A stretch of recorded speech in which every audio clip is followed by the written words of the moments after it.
Imagine being the shadow of undoubtedly the most controversial figure in the 21st century. That's exactly how my next guest's career was spent between 2015 and 2017. No matter how you feel about the former president and current GOP 2024 frontrunner, the headlines are impossible to ignore. In recent days, former President Donald Trump has stirred the pot once again, denying any Hitler inspiration while doubling down on divisive remarks about immigrants. The echoes of history are haunting, with many political pundits, many in academia, and even President Joe Biden and Vice President Kamala Harris drawing alarming parallels to the dark days of Nazi Germany. Trump's recent comments on immigrants have ignited a firestorm. He denies being inspired by Hitler, but the echoes of history are hard to ignore. President Joe Biden and Vice President Harris have drawn chilling parallels, urging us all to remember the lessons of the past. But the drama doesn't stop there. Colorado Supreme Court has dropped a political bombshell, deeming Trump ineligible for the state's 2024 ballots due to his alleged role in inciting the Capitol insurrection in January 6, 2021. The political chessboard is in motion, and the stakes couldn't be higher. In the realm of American politics, few figures have ignited debates as fervently as Donald Trump. Imagine a silent observer, the visual chronicler of one of the most controversial figures in politics and pop culture. Today's guest experienced just that as the shadow of Trump himself. Today, we lift the curtain on the extraordinary experience of our guest, Gene Ho, the editor-in-chief of George Magazine and the author of Trumpology.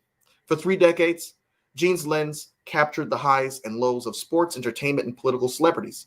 However, from 2015 to 2017, he had a front row seat to history as Donald Trump's personal campaign photographer.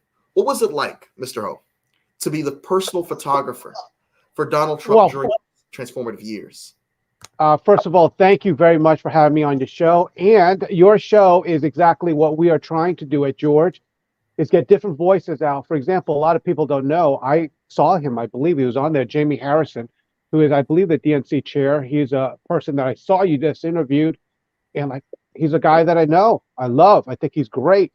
And what we need more in America is people like you and me, quite frankly, that can just talk about things without arguing and just getting the facts out. Anyway, that all being said, I want to let everyone know that I was a liberal before I met Donald Trump. And so indeed, I spent 2 years behind the scenes as his personal campaign photographer. So I see many things with President Donald Trump, and it's wonderful. And I will answer any questions, but talk about anything you want about him, because regardless of what it is, I think he is a great man and a great man to lead our country. Thank you, Mr. Ho, and I'm glad to have your opinion represented on the platform. Could you walk us through your career? You started off as a photographer in the sports and celebrity world. What was it like? How did this happen? How did you end up?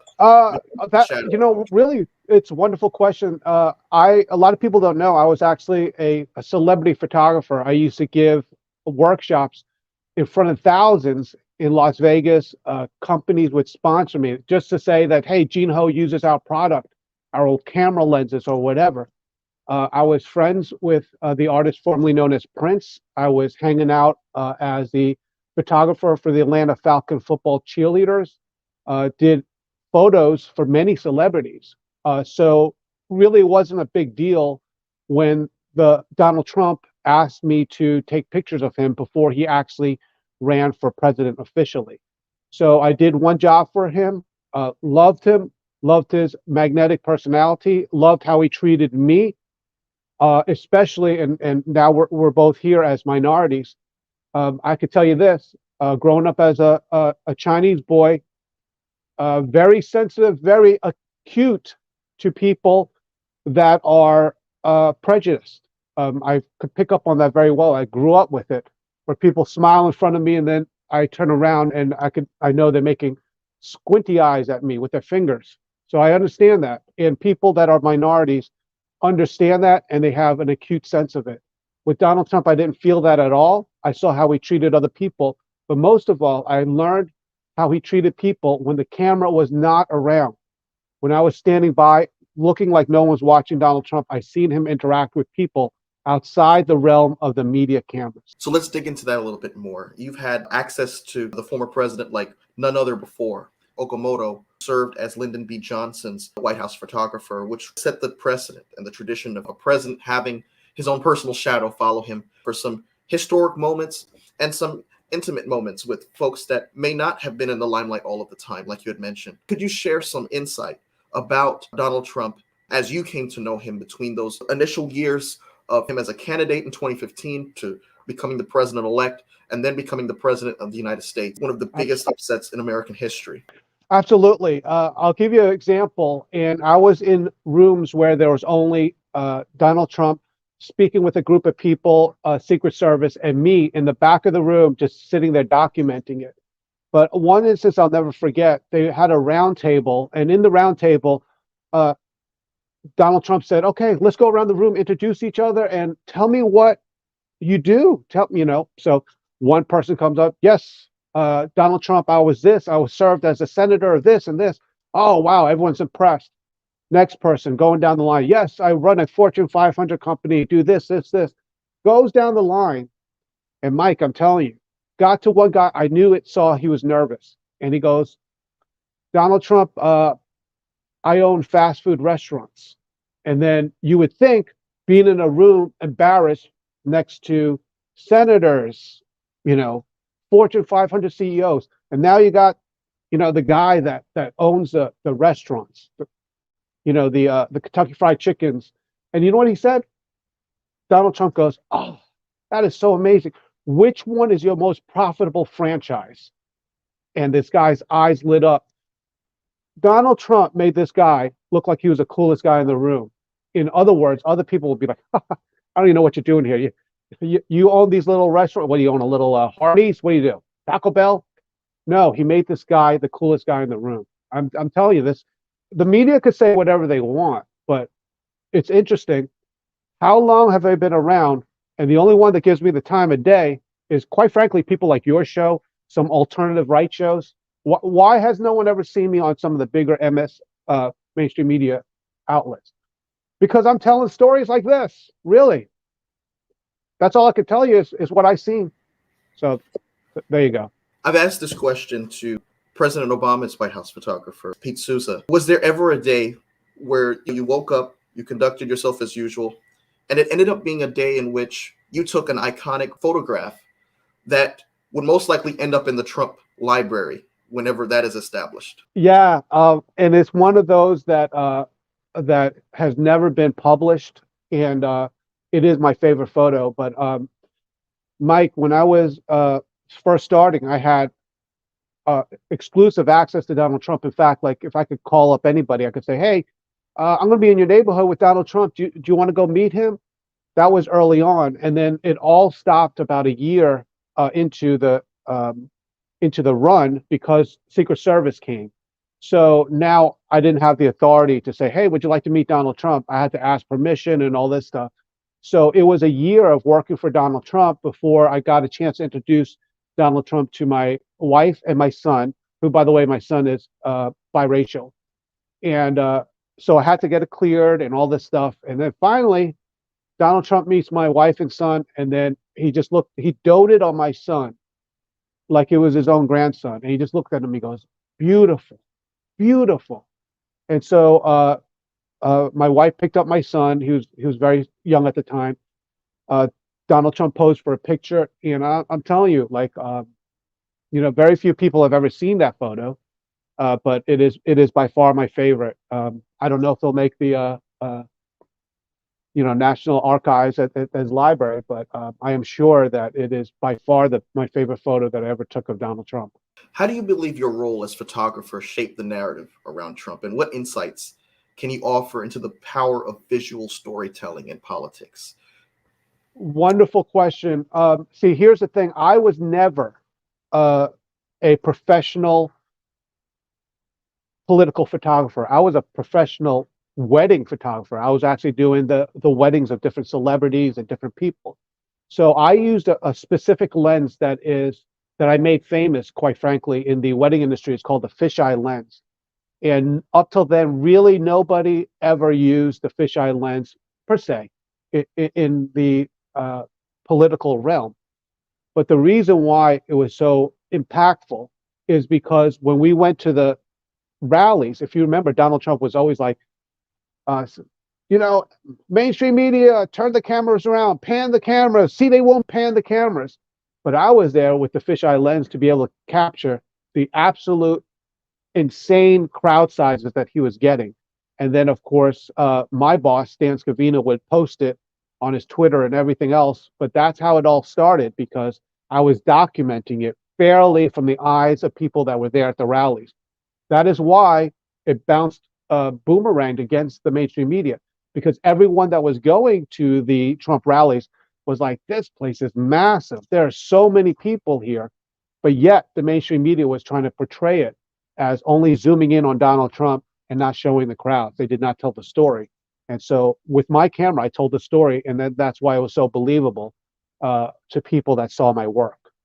Donald Trump has been impeached twice, in 2019 and 2021. He inspired folks to storm the Capitol on January 6, 2021. He's made, as I alluded to earlier in the show, some remarks that have a lot of historians reminiscing to the days of the 1930s with Hitler and Nazism. As a supporter of Donald Trump, how do you justify continuing to support him? For those who are watching and maybe wonder, how can you support him after all that we've seen and heard and all of that he's inspired? He's got 91 charges over his head.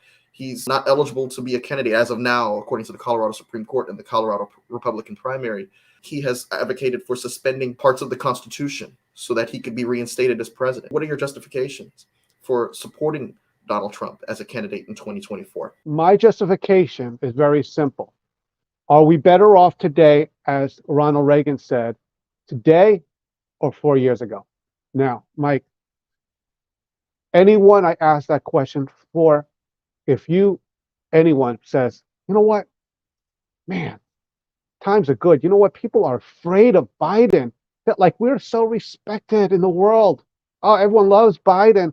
Oh, and man, I love this $5 gallon gasoline. By the way, I just came back from California, like $6.50. Are we better off today than we were 4 years ago? If you say yes, man, go out there and vote for Biden, because that's what we need to do. Vote for Biden.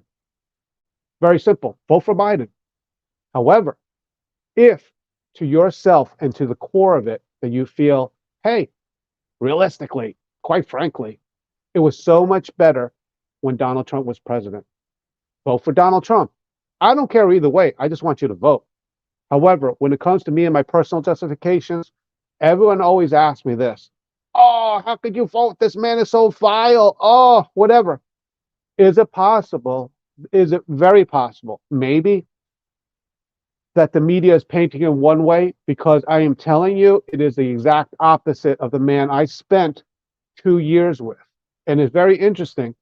If you don't think there's some sort of maybe bias with the mainstream media, when they're saying that he was such a racist, why can't they interview one of the only minorities that spent all the time with Donald Trump? Here's the other question for them.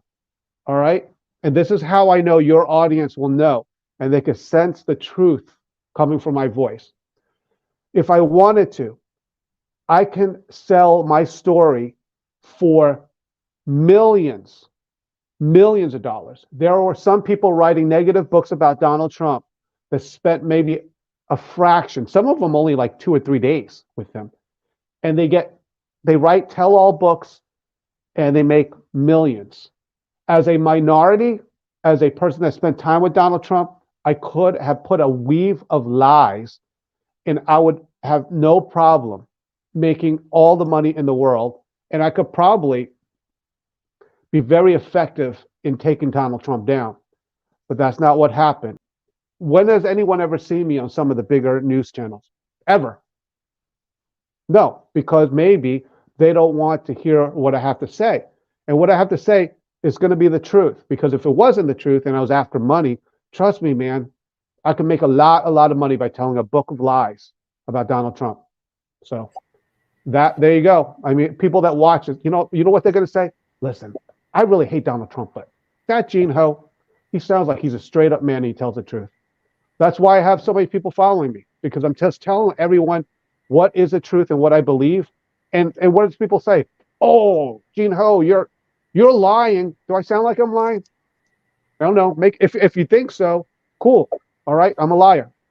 But that's what I saw. What else am I supposed to say? There's nothing left to say. Let's talk about George Magazine. Of course, many folks associate the George magazine brand, to John F. Kennedy Jr., who established the magazine in 1995. The magazine was a very stellar, well put together political magazine. You had political satire, you had political information in there that folks were able to learn from. You had culture and pop culture represented in this magazine. You were now responsible for what you call the renaissance of George Magazine. Of course, John F. Kennedy Jr. died in a plane crash in the summer of 1999. What made you decide to take on this project? And are you going to continue in the same trajectory that John F. Kennedy Jr.'s project left off in? Or is it going to take more of a Republican or right-leaning tint? No, Mike, and if I could say it and give you thanks, what we need more in America is shows like you.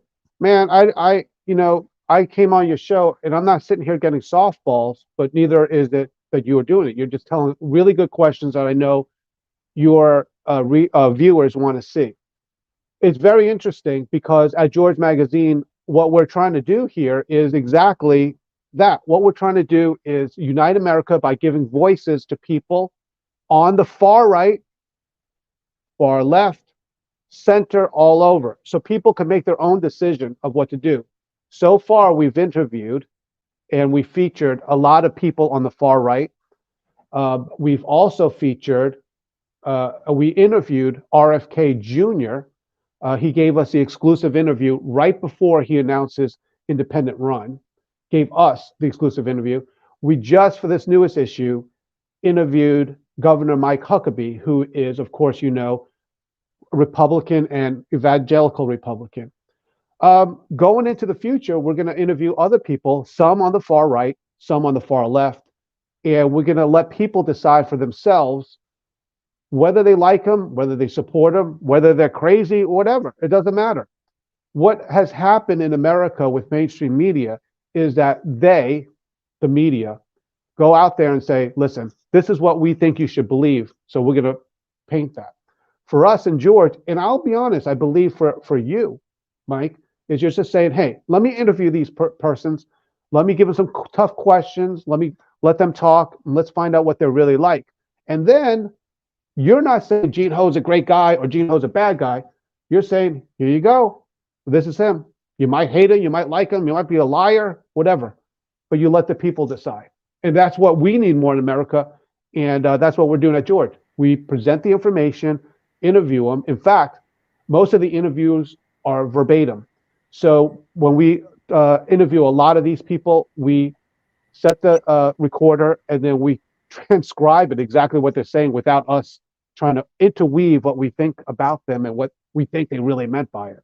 So we're actually very much like you, Mike. How do you envision the publication contributing to the current political discourse? We're the most divided we've ever been since the Civil War. It's impossible to talk to family members who are of the other persuasion during the holiday season. You see poll after poll that shows that Democrats and Republicans view the other party as the biggest threat facing the United States. How does George look to cut through all of that and be able to bring folks together into the same publication and provide information that way? Amazing analysis there, and 100% agree. The one thing that I have to tell people, and I'm educating them from my base, which is the conservative right. Here's what I'm trying to tell people. And they are very well aware that I love Donald Trump and I support Donald Trump. Quite frankly, I love RFK Jr. as well. I love the Kennedy family. But my whole point is, and this is for, and I have a voice with the right and quite frankly, the far right. Here's my voice. And I believe that the people on the center and the center left can also believe it. Here it is. A united America does not mean that we all 100% have to say Trump is our guy, vote for Trump. That's not what our founding fathers wanted. What we wanted in America is a system. All right, fine, we got the two-party system. I love it. RFK is making it into independence and everything. But in America, what we wanted is we want disagreement and debate, arguing. What we don't want is hate. If you feel one way and I feel another way, we don't have to hate each other. We used to never hate each other. What we're trying to do is saying, listen, a united America means that we argue and we debate because that makes for a better America. What we don't want is this. If I'm on this side and you're on this side, I hate you. I'll be honest. I can see both sides of it. I'll give you an example on gun rights. I am 100% for gun rights. Quite frankly, it makes me feel safe. But, but, and this is me talking to the conservative right. If I lived in an apartment, I'll be honest. I have a shotgun. I wouldn't want shotguns there because, quite frankly, if someone intrudes my place and someone gets shot with a shotgun, those bullets travel through the person, through the walls, and might hit my family on my side of the apartment. So I could understand gun control. So I go to my conservative right, the far right, and say, guys, you know what? Uh, I'm all for gun rights, but just check it out. Sometimes you got to listen to their side because I could see a scenario where I wouldn't want some regulations. If I lived in an apartment, man, someone's breaking in my neighbors and then suddenly my children get shot in there. I don't want that. So now people at least can say, okay, I see your point. We could still disagree, but I see your point. And that's what we need. We don't need 100% of people voting for Donald Trump. That's how we're going to unite America. We unite America by listening and say, listen, I understand what you're saying. Okay, I still disagree with you, but I understand what you're saying. And that's what we need in America. How did you become the person to take on this project, George Magazine? There are a lot of folks in John F. Kennedy Jr.'s circle who knew him personally and were his friends. You had family members who could have taken on this project. What made Gene Ho the person to be the standard bearer of George Magazine Renaissance, as you put it? You know what? And at the end of the day, no real clue, why I was chosen or offered, I should say, and then chose to do it. I have no idea. But I will say this, my thought process is to unite America. And so being with that, I'm the MAGA guy with the MAGA hat. I'm that guy. But at the same time, before that, man, I roll with all the people on the left. My children were brought up by LGBT nanny. My children were brought up by LGBT. I championed LGBT rights. I was fully involved with the left. Hung out with movie stars. Hung out with rock stars. Hung out with sports stars. I'm full, man. One thing, don't pin me as some guy that hangs out with Donald Trump and just like all my life lived it as a conservative. So I understand both sides of it. And quite frankly, everything I'm saying here is pretty reasonable. I believe that someone can look at me and say, you know what, G's got a point. He does have a point. All right, let's listen to what they have to say. And then on the left, I believe it should be the same thing. People can look at me and like, you know what? Does Gene Ho look like a conservative? Maybe that's the reason why I was chosen for it. I don't know. But I could tell you this, I'm passionate about it, and I'm passionate about a united America again. And I think it's time. So I want to pivot to your book. What challenges did you face while trying to capture the essence of Donald Trump? And how did you overcome these challenges during your time as his photographer? The book is TRUMPography. The book is interesting because, truth be told, and I learned a lot about this, when I was actually a photographer for Donald Trump, I did enjoy it, but I didn't really, I won't say I didn't enjoy it. It was very difficult. It was like showing up for, just like any other job, you show up for every day, and it's tough. You're worried about all these things. You worry about getting fired. You worry about doing a good job.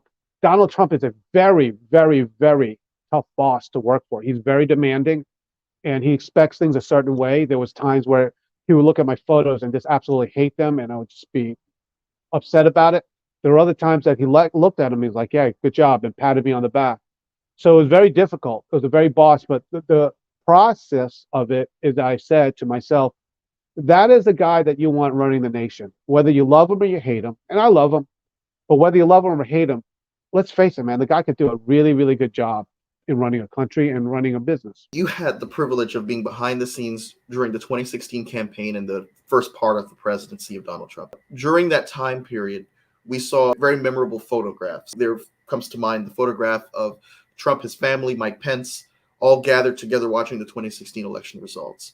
I think about 2017 when the Tax Cuts and Jobs Act was passed. Could you elaborate on any of these moments or any other moments during that time period where you got a behind the scenes, fly on the wall front row seat to history that many folks wish or can only dream of having. Yeah, actually, one of the most memorable times was actually when I was not a photographer. There was a moment in the campaign where Donald Trump was needing a notary, public notary, and the person that the team tried to hire didn't show up or whatever, and they didn't have a notary. And then it was made aware that his photographer, me, was a public notary. And so it was probably one of the most nervous times in the whole event, but he was signing a specific document to get on a ballot. And so the Trump team asked me to be the official notary for this document. And so it's interesting because here I am, the photographer, but like I'm actually, we have pictures of this. We had pictures of this where I was, actually signing the document. And to me, that was a great being part of history, but it was funny because it had nothing to do with me being a photographer, just being a witness to his signature. I remember a story of a historian during the 1930s and 1940s recalling a time in which they saw Franklin Roosevelt's outside persona contrast with his private persona. When he thought no one was looking at him, there was a very grim appearance that came over his face. Did you ever have a moment like that where you see a character, not portrayed, but as he is on Trump, confident, he's loud, he's aggressive, but behind the scenes, maybe there was something else that someone rarely got to see that you saw getting this front row seat to history? Yeah. The thing is, and this is my theory of it, so I don't know if it's true, but the Trump that you see at the rallies when it's just Trump and the camera and him, and he's like, sometimes he does voices and he does jokes, and he's sometimes firm and sometimes he's inspiring. I think that is what the mainstream media cannot get over. If you have the mainstream media trying to paint a certain picture of him, because right here for me, it's very difficult for mainstream media to ever change my opinion on Donald Trump, no matter what they say, because I'm like, I actually know the guy, I've seen him, and he's not like that. So I think what Donald Trump's, if I had to guess, his trick was that he would start to do rallies, and he has done a lot of rallies, and people go there, and they see him without the filter of mainstream media. Some of these are just live streamed without any commentary. They're not like, Fox News or CNN saying, okay, let's go back here. What is he saying there? No, they're just like a video camera and him. And so America got to see Donald Trump, and the Donald Trump you see at the rallies, speaking at the rallies, is Donald Trump. Is what he is behind the scene. He's lovable. He's funny. Sometimes you're like, sometimes he'll be at the rally and go, oh, no way. I can't believe he went there. That's how boys do it when we hang out watching football. We say a funny joke and say, oh, man, no, you didn't say that. That's what Donald Trump is like. And that's why he's so real to the American people. And that's why the powers of voodoo or whatever of the mainstream media to try to convince people of something, it's not working because people already seen it for their own eyes what it is. What do you say to people who say, well, I do see it for what it is, and I've heard things that are offensive to me? I've heard him criticize John McCain as not a war hero because he was captured. I've seen him denigrate Gold Star family. I've seen him recently this week say that immigrants are polluting the bloodline of the country. And they say, that's the reason why I cannot allow him to get back into the White House. For those who say, well, I'm not tainted by the mainstream media, I just don't like what I'm seeing, because a president's words carry weight and meaning, and his good intentions or his lovely personality aside, you can't be reckless as the commander-in-chief. What do you say to those folks? Then vote for Biden. That's what I say. That's the whole point of what I'm trying to say here is, listen, to be a united America doesn't mean that we all have to say, listen, 100% of us like Donald Trump and believe in him. Vote for Biden. Vote for whoever you want. But here's the thing, and this is my selling point for Donald Trump or whatever. If you think that Biden has done a better job than Donald Trump as president, that Biden has kept us safer, Biden has kept the cost of living down, Biden has kept everything. You know what I would say? I would say this, and I never met him. man, I can't stand Biden. Hate Biden. Oh, Donald Trump. I love the guy. But quite frankly, Biden did better. I would vote for Biden. I don't care. Vote for whoever you want. I'm not here to do that. But at the same time, if you, Mike, or your viewers just say, oh, Gene Ho, man, this guy doesn't know what he's talking about. No, you know what I'm talking about. What I'm talking about is this. Think for yourself. Doesn't matter. I am telling you, man. I can be the most as long as we're all there and hanging out and chilling. I could even go to Donald Trump and say, Mr. Trump, you are a fantastic guy. You are very nice to my family. But quite frankly, right now, gas is at 50 cents. Gas is at $1. And quite frankly, my paycheck goes further. Quite frankly, Mr. President, Donald Trump, we haven't been in a war since whenever. But when you were there was wars all the time. There was $6 a gallon gasoline. Oh, I love you, Donald Trump, but I can't vote for you. Right? That's what you would say. That's what I would say. So this is, quite frankly, the voice of reason to America, because I'm not like the other people on the right and say, no matter what, it's Donald Trump. I believe in Donald Trump. But vote for whatever you want. Go ahead. You want more? You want another 4 years of this? Go ahead, vote for it. And not only vote for it, I would take your ballot in the mail and bring it to the post office. I would do it for you. Vote. Anyway, how's that for a soundbite? So the subtitle to your book, Trumpography, is how biblical principles paved the way to the American presidency. Could you elaborate on why you chose that subtitle, and what do you mean by biblical principles? Can you elaborate on that? Thank you so much. Thank you so much for that question. Okay, here we go. When I was first writing the book, I was like, you know what would be really neat? I can see Donald Trump and the things he did, and then I would put it and attach it to famous people. Like, okay, hey, Sun Tzu said that. Donald Trump did that. Hey, Napoleon did that, and Donald Trump did that. So I was writing the book, and the first one was what, and oh my goodness, I got it. Sorry, Absalom. I was reading the Bible and read about Absalom.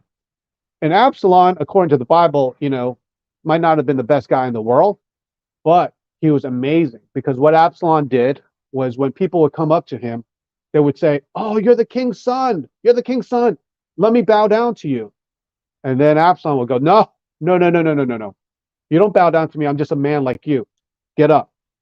And so when I read that in the Bible, I was like, you know what? Donald Trump did that, because I remember that guy that owned the fast food restaurants, and he could have made him feel small, but he lifted him up. That sounds like something Absalom did. So that I said, okay, first chapter I'm going to write about Absalom and Trump. Second chapter I'm going to write about Sun Tzu and Trump, or whatever I was doing. And so I'm reading the Bible, and I'm finding out that possibly everything Donald Trump is doing is actually from the Bible. Now, people always say, oh, Donald Trump, this is blasphemy. Donald Trump is such a vile man. He's such a vile man. How could you dare say that? You know what?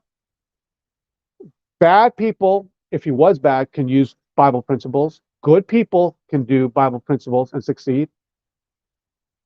It's a law. Like, if you listen to God and do what he wants, you generally succeed in life.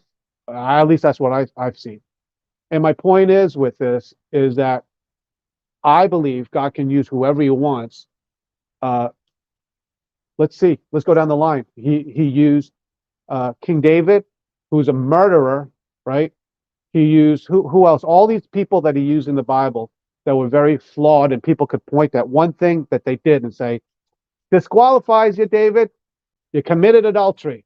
Not only that, King David, you committed adultery, and you murdered the woman's husband.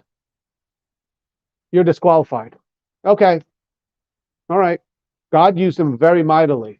And I believe in Donald Trump. I like the guy. I've seen him behind the scenes. And I'm a witness to what's going on, and a witness to his presidency. And then this, by the way, for people watching, this interview right here with you is why they won't have me on the mainstream media channels, because it's pretty hard to argue with what I just said. All of it. It's reasonable. Oh, Gene Ho, why do you want to vote for Trump? When he said this, I don't care. Vote for Biden. Go ahead. Do it. Anyway, this is the reason. It's reasonable. Let's take Biden aside. Okay. I've heard you say vote for Biden. And I'm thoroughly enjoying this discussion with you, by the way. I love Mike. I love it. I love it. And a lot of people are going to really enjoy this because it's just like, it's not slanted either way. It's not like everything is MAGA, MAGA, MAGA. And you, quite frankly, are wonderful because you're not like, well, what about this? We're like all over the place. It's really great, Mike. I really appreciate this, and I'm enjoying the conversation. I want to get your opinion on this. You have conservatives, or those who lean conservative, like Joe Scarborough. You have leaders in the evangelical community who have said, well, look, maybe it's time to flip the page to Ron DeSantis or some other candidate running for the Republican nomination, because they've, quite frankly, found it very difficult to sell the idea that Trump, although he's a broken vessel or an imperfect being, is someone who represents Christian values. You look at the Beatitudes. Blessed are the meek. Blessed are the pure in heart. Which one of these Beatitudes does Donald Trump honestly embody? You have folks saying it's hard because we heard pastors say we're voting for a president, not a saint, but at the same time, you go back to the Clinton days, they were very much in alignment with saying we have to have leaders of moral values. So how do you rectify those who say, well, look, I do point to the Bible and I see reasons not to support Trump? Oh, no. And see, totally valid point, and I totally get it, and I understand those people that feel this way. Here's my point about this, and this is what I've seen personally. In the 2015 and 2016 election cycle, there was no greater Christian as a human Christian man than Dr. Ben Carson. I have never seen a man so devout. If you put Christians and line them up and say, this is a better Christian than this Christian, if you can even say that, what I'm talking about. They ain't no better than Ben Carson. Quite frankly, my great friend, Governor Mike Huckabee, he's another great Christian. Okay, like just a wonderful person, charming, lovely, everything. I met them both. I know them both. In fact, Governor Huckabee, I probably know really well. But here's my point about this is, all good Christians will say something similar to this. Hey, I'm a better person than Moses. I'm a better person than this person or whatever. But who is God choosing? Remember what Korah said? Said, hey, God talked to us before. Why not use us or whatever? Who knows? But could it possibly be that God wanted someone like Donald Trump in a time such as this? Now, if you want to sit there and say, okay, in their lives, who lived a better life as a Christian? I would imagine Ben Carson, to be honest. I would probably imagine Governor Mike Huckabee, to be honest. But in the wisdom of America, in the wisdom of the voters, and possibly the wisdom of God, who do you think he chose to lead America at the time such as this? You know what? Here's the thing with this is, wisdom is proved righteous by its works. We didn't know. We thought he would be the crazy man. Remember what they used to say? This crazy man's going to blow everyone up and put us into World War III because he's so unhinged. Remember that? Well, wisdom is proved righteous by its works. So what do we get? Donald Trump comes into office and no wars. None. Okay, crazy man with the button, unhinged man. We're scared of Donald Trump. Okay. We had him in. It's pretty good, man. It was really good. Now, right now, who is not scared to death? Because now with this thing, you got this thing in Israel, and then you got this thing in Russia and all this stuff. We are sitting more scared as America than ever before. So there you have it. Wisdom is proved righteous by his works, and they're valid, except for it's already tested out with Donald Trump. Your book delves into the intersection of faith and politics, which a lot of folks, including myself, say should remain separate. Church and state should remain separate. Right.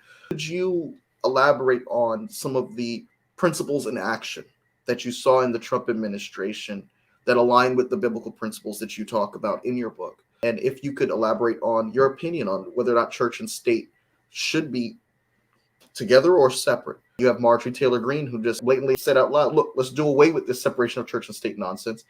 And then you even have the mayor of New York, Eric Adams, also voicing his support for a form of integrating faith within governance. What say you, sir? Okay, really quick, and I never met Mayor Eric Adams, but I know that the CEO of George knows him at least well enough, and that's one of the like that's what we need in America. Like Eric Adams is a Democrat. I never met him, but my CEO Dave Blaze views him very highly. Okay, so that's great. One really quick with that, Jamie Harrison. Um, I love Jamie Harrison. I know Jamie Harrison. He's a great guy. So, okay, there's another person. With all of this stuff, with the introductions of faith in politics, is like this. How in the world, if you are a Christian, do you stop being a Christian when it comes to politics? If you could tell me that, I don't know. If you could tell me how that works. If I believe certain things and I have a certain faith, and by the way, I just got baptized about a year and a half ago. So there you have that. So I just got baptized as a Christian. So if a person goes out there and then they are wanting to make America greater, which is, I know it's a slogan, but we even Democrats, I believe, want to make America greater. If we want to do that, then we take our faith, we take our morals, we take everything, and we put it in there to try to enter ourselves into the political realm. And if my Christianity's part of it, well, in my political process, that's going to weigh in on the decisions I make. So I really don't know how you separate church and state. And if a person doesn't believe in God, if a person hates God, really, okay, then that is atheism in God or whatever, or hatred of God in politics. That's a person's inner core, inner belief. But I know that as a Christian and the things I believe, my values as a Christian will weigh in on the decisions I make and, quite frankly, how I vote. So, given your unique vantage point, what do you believe were the key leadership qualities that Trump had during his time in office? I believe they are, and I can't remember who said this best. I think it might have been Rush Limbaugh. I'm not sure. But you have some politicians that go which way the wind is blowing, and then they move their values which way the politics go, and they sometimes become very powerful leaders because of that. There's other ones, and I'll talk about it, like Obama, who was a leader because he says, hey, I don't care what you think. That is what it is. I'll give you an example of both, okay? When Bill Clinton, who was very powerful, was president, they said, did you smoke weed? He goes, yeah, but I didn't inhale, right? Because at the time, it wasn't very, it was not a thing for politicians to be that honest. They would be like, whoa, I never smoked weed. Oh yeah, I did, but I didn't inhale. Okay, whatever. Then Obama comes in. Well, I like Obama. I love Obama. Now, so Obama comes in and they said, hey, did you smoke weed? And goes, yes. Did you inhale? And you know what he said? You remember this. Yeah, that's the point, right? He doesn't care what people think. He just does what is right. With Donald Trump says what me, and maybe not you or maybe you, what we're all thinking, right? He just says what he's thinking, and he's like, says it, and he's brutally honest about it, and just says things the way it is. Some of them, he even says, listen, I know this is not politically correct, but she's not my type, right? That's something like me and you say if we're watching football together and hanging out. Dude, that's not my type. Okay. So he has a inherent honesty that comes out to the voters, and they say, yeah, that's my guy. He's not messing around. That's my guy. And so that's a different type of leaders. And all three of them. Clinton was very popular. I loved Clinton, by the way, at the time. Loved him. Obama loved him. Trump loved him. Now, there's other presidents that, like, you know what? They're all right. They're statesmen. It was pretty good. But Donald Trump did both. There were good times financially. There was good times in the country. We felt patriotic. and it seems like he understands the way we're thinking, and I could tell you, me personally, that he's the same guy behind the scenes. He's a really wonderful guy. You know, you'd mentioned some of the interviews that you've had so far with George Magazine, the Renaissance, as you put it. Are you actively seeking Democratic voices on? Oh my goodness, thank you. Yes, of course we have who's an independent, RFK Jr., who is a cousin, of course, of JFK Jr. He was so gracious to sit down with us. We interviewed T.O., the T.O., of course, the legendary NFL player, and I loved it. You know why? Because he's a Christian man, but he also said, "Hey, yeah, I support Kaepernick." All right, my people on the far right, like, oh my goodness, anyone that supports Kaepernick, I can never support him. You know what I say? I agree with T.O. because I say when it comes to Kaepernick, hey, I don't agree with him zero with Kaepernick, but here's where we come together. Man, that guy took what he believed, even though I believe it's wrong. He took what he believed and put his money where his mouth is, said what it is, got banned, fine, whatever. That guy put his money where his mouth is. I disagree with him a lot. But hey, we in America could come together because I'm telling people on the far right, hey, just chill out, understand this viewpoint. You might disagree with it, but understand it. So anyway, Mike, we've been trying to get people on the left to interview with us, and they don't trust us because, quite frankly, on the right, they have people to interview, and they're not like you. They're not fair. They do gotcha questions, and it's like, oh, they try to do interviews like that.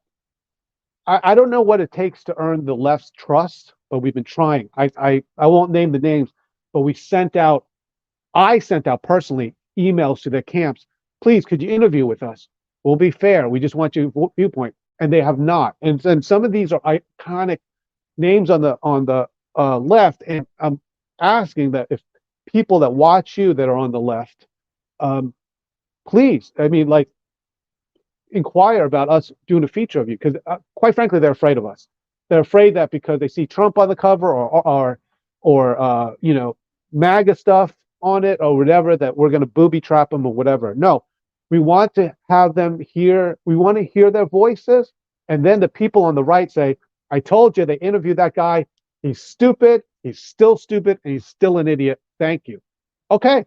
Or they might say, "I used to hate that guy. Oh, that guy used to hate, but he's got a few points. Okay, I can see that.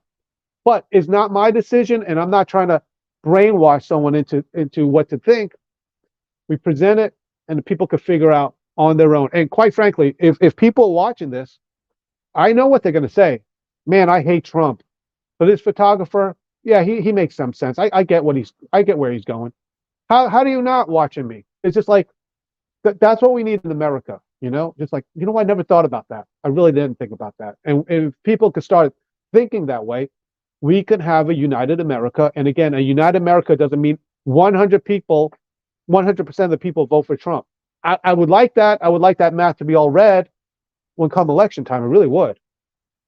And whether it happens, I don't know. But the point is, it doesn't have to be that for us to be successful in making a united America. We just have to go back. And I'm telling you, Mike, I keep using football as an analogy. If we're watching football, you hate a team, I hate a team, my team scores a touchdown, it's like, that's what we do to each other. That's how boys play, that's how men play. And that's what we need in America, is to go back to that, where you can like one football team and I like the other, and we're watching it, and there's like trash talking each other. And then at the end of the day, we're still friends and still brothers. If John F. Kennedy Jr. was alive still, how do you think he would assess your rendition of his project? I recall some articles from views of those who were close in his inner circle, and they said, well, he viewed Trump as amusing. He viewed him as someone not to take too seriously, especially in politics. He was entertaining to him, but he didn't really put much weight or investment in his opinions on world affairs and public policy. What do you say in response to that? And how do you think John F. Kennedy Jr. would assess your work? I love it. There, in the history of our America, there has been few, I should say, greater men that has walked this earth than John F. Kennedy Jr.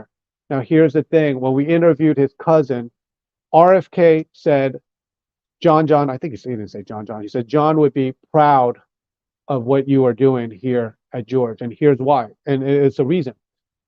The reason of the greatness of John F. Kennedy Jr. is in his magazine, he interviewed Fidel Castro.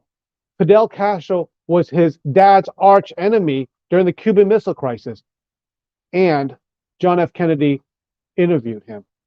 That is what we are trying to follow, and that is the model of George. Man, I'm telling you, like, I love Trump. Quite frankly, I love RFK. It's going to be very interesting. I love the Trumps and the Kennedys.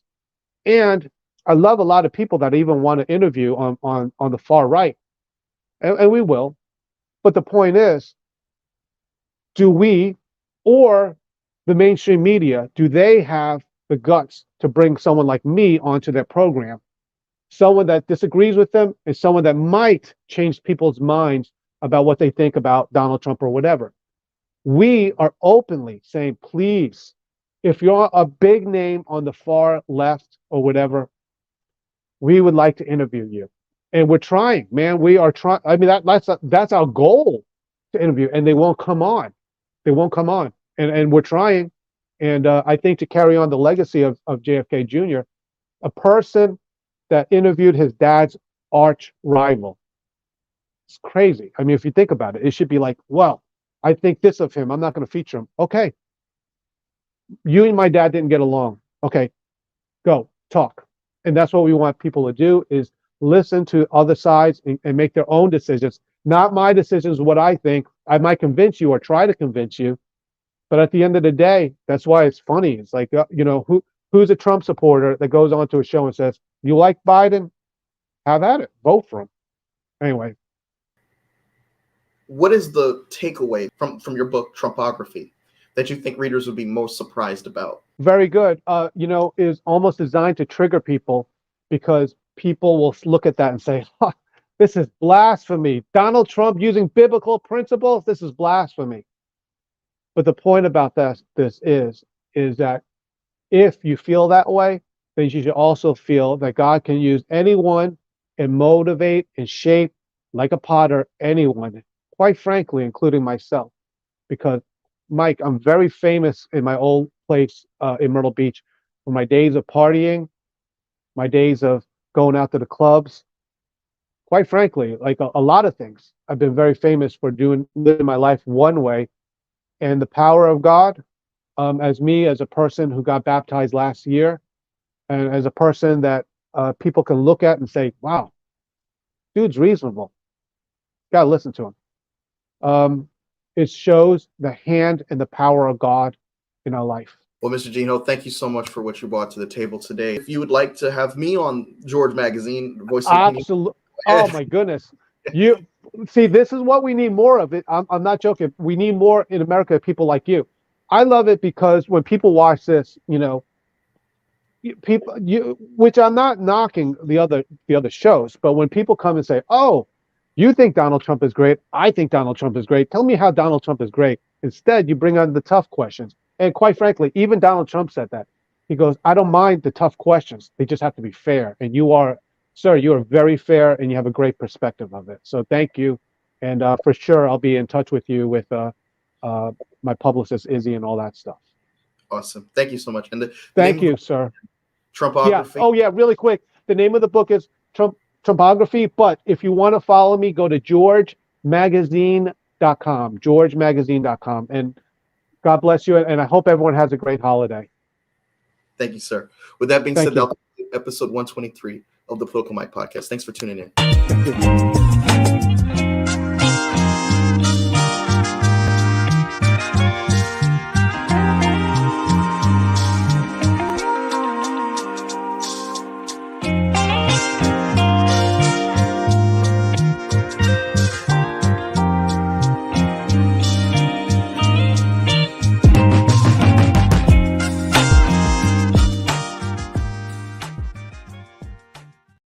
Hi, it's Mike Taylor, the host of the Political Mike podcast.